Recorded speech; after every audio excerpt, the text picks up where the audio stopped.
In today's video, we're talking about how to buy a house in Saskatchewan, the most affordable province in Canada. I've got some amazing insights lined up and a hot tip that's going to change the way you look at real estate investment here. Whether you're a first-time buyer or looking to invest, I will walk you through the entire process step by step. If you're thinking of a move to Saskatchewan, send me an email. My info is in the description below. Currently in Saskatchewan, the average price is right around $400,000. Regina's is only $300,000. Surprising difference where Saskatoon is generally maybe 10% higher, and now we're looking at about a 25% difference, which makes Regina very attractive, and Saskatoon is a little bit on the climb. I would assume Regina's really closely behind. In 2024, there was an increase of 9,800 jobs in the province of Saskatchewan, up from the previous year, and our population grew by more than 30,000 people, up to a record 1,225,000.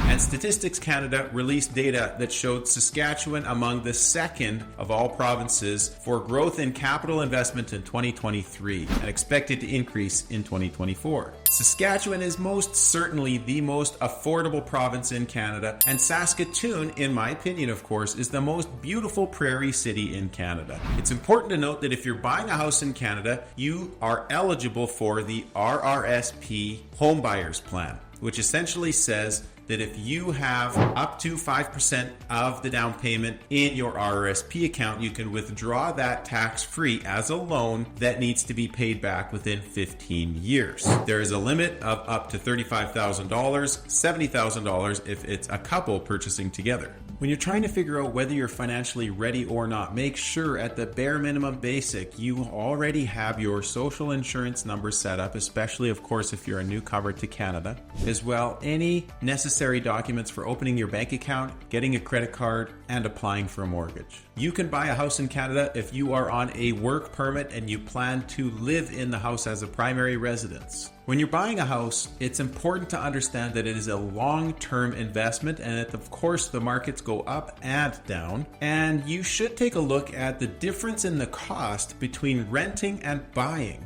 You can do so with a mortgage calculator and work it out over a long period of time. When you're planning to buy a house, make sure that you track your personal expenses, save as much as you can of your disposable income, make sure that you consider expenses like furniture, lawn care, home maintenance, and budget for if the furnace, the windows, or the shingles, the roof of the house might eventually need repair as well. When you're qualifying for a mortgage, you have to have a credit score of about 680 points or higher. If you don't have credit yet, then make sure you get a credit card and use it for at least a period of 6 months to build up your credit and of course pay off your credit card statement every single month. If you want to know what your credit score is, you can create an account at Equifax or TransUnion online for free to quickly check and see what your status is online. The pre-approval process itself is an assessment by the lender to determine how much money they're willing to lend you based on a current number of factors. The benefits to getting pre-approved ahead of time when you're buying a house are that you can understand exactly what price range you're going to be shopping in. You can lock in your interest rates ahead of time because of course interest rates also change and fluctuate with the market. And then it can strengthen your position as a buyer, for if it's a competing offer situation, you could submit a pre-approval letter that actually strengthens the position of your offer because it shows that you have your ducks in a row.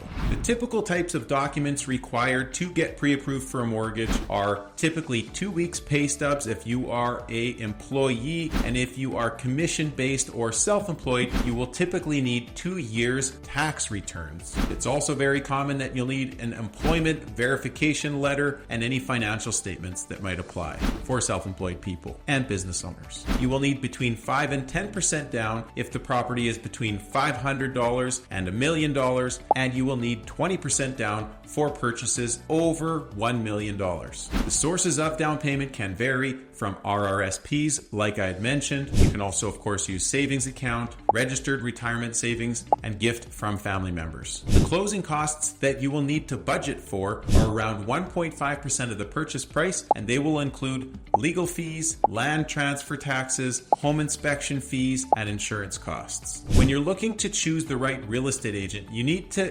confirm with the person you intend to work with that they understand local knowledge in the regional market pricing trends, including community insights and legal requirements. And if you're looking to find an agent, it's less important how you find them and it's more important how they treat you. But you can obviously get referrals from a friend, you can search online, or you can check current active listings in your area. It's important to make sure when you choose an agent that they have a good track record. You've got to make sure that they are competent enough, but you also need to make sure that they are available for you. And you also need to make sure that their personality is going to be a good fit and a good match for you. You need to feel comfortable with this person. You could ask a potential agent how long they've been working in real estate and how they balance the current workload that they have right now. You need an agent that is a good negotiator, so make sure that you check whatever Google reviews that they have online or other sources for positive reviews for the person that you plan on working with. You need to figure out what the deal breakers are when you're looking to purchase a home. You might not have thought about what size of home do you need, how many square feet, how old is too old, how many bedrooms, how many bathrooms, how big do you need the yard, do you need a yard at all, what about the location when it comes to schools and your commute back and forth to work, what about the style of home, whether it's a 2-story or a bungalow, what about amenities that it needs to be close to, and do you want a single family home, a townhouse, an apartment condo, or an acreage. When you start the process, you might have viewed properties online, and as an agent I always recommend you send me your top 5 and I will send you my top 5 based on a discussion of your search criteria. And especially now when inventory is low, you're easily and quickly going to get a grasp of what's for sale right now, and from that point moving forward you can make sure that if you can head out and look at a few options, that's great. But I always recommend a buyer consultation before you go out on showings, because it can save you dozens and dozens of hours, which neither your agent or you probably also don't have that time. And if you can safeguard the process in terms of making it easier and smoother, it's all that much better, especially when there's not a ton of product to look at, so that when new listings hit the market, you can head out right away to view that property to see whether that option is a yes or a no in a very fast-paced market. You're going to want to get a home inspection in almost every case because you need to know better in detail what you're buying.